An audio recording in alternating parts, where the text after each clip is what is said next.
Today, we're diving into the powerful, science-backed habits you can actually use to lower your cancer risk in a meaningful way. So, let's just get right to the big question. How much control do you really have over this? You know, it's so easy to think it's all just genetics or plain old bad luck. But honestly, the science tells a completely different story. And that story is incredibly empowering.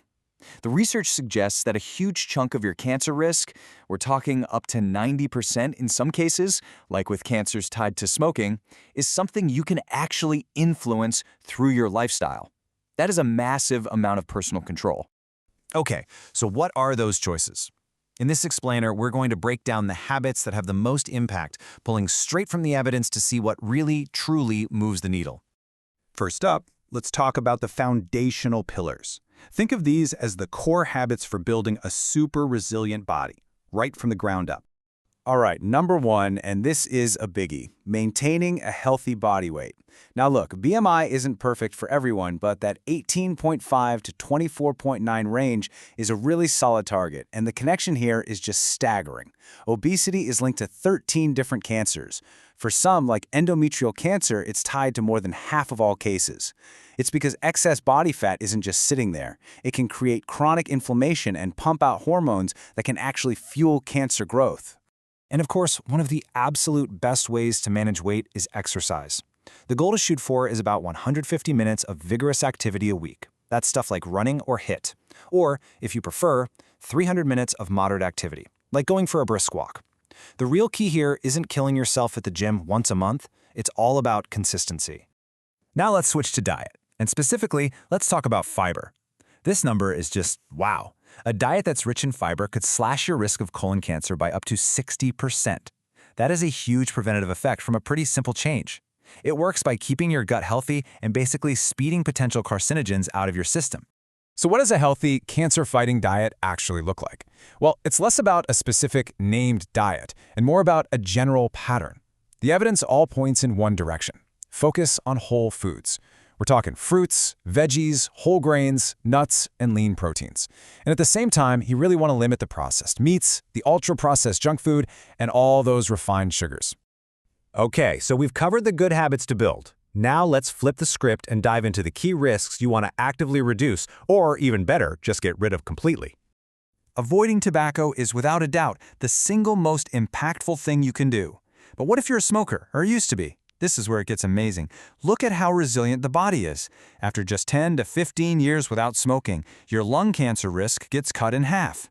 And if you quit young, you can wipe out about 90% of the extra risk. It is truly never too late. Next up, alcohol. The science on this is getting clearer all the time. And as you can see from this chart, the risk isn't just for heavy drinkers. Even one single drink per day is linked to a 10% higher risk of breast cancer. That's partly because our bodies turn alcohol into a known carcinogen. And from there, the risk just keeps climbing with each drink. And this brings us right back to those processed foods. This is such a telling correlation.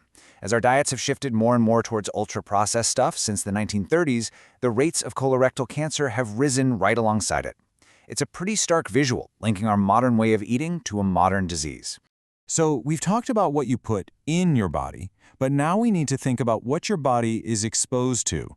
This brings us to section 3, your environment. Let's start with the sun.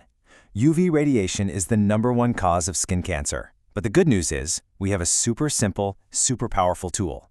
One major study found that people who use sunscreen regularly cut their incidence of melanoma. That's the most dangerous type of skin cancer by a full 50% over 10 years. That's huge. Okay, here's one you might not have on your radar. Radon. It's this invisible, odorless radioactive gas that can literally seep into your home from the ground below. It's a completely silent threat that a lot of people just don't know about. And why does it matter so much? Because right after smoking, radon is the #2 leading cause of lung cancer in the US. The great thing is, this is a fixable problem. You can get your home tested for it. It's a critical environmental risk that you can actually manage. And your internal environment is just as important. I mean, just read this quote from the World Health Organization. When your sleep is consistently poor and your body clock is all out of whack, it can mess with crucial things like DNA repair. So making sure you get 7 to 8 hours of quality sleep, it's not a luxury, it's an essential part of this strategy. All right, for our last section, let's talk about something a little tricky, Supplements. We're going to cut through the marketing hype and look at what the actual evidence says. This table does a really good job showing just how nuanced this topic is. You've got vitamin D, where the evidence is pretty strong. Magnesium is also key because so many of us just don't get enough. But as you can see right there at the bottom, it is definitely not all good news. And this is the perfect and frankly kind of a scary example of why natural does not always mean safe. A major study found that high-dose beta-carotene supplements actually increase the risk of lung cancer in smokers by almost 30%. It's just a critical reminder that you have to be informed. So, let's just quickly wrap it all up. The best strategy here is layered. You start by building that strong foundation with diet, exercise, and a healthy weight.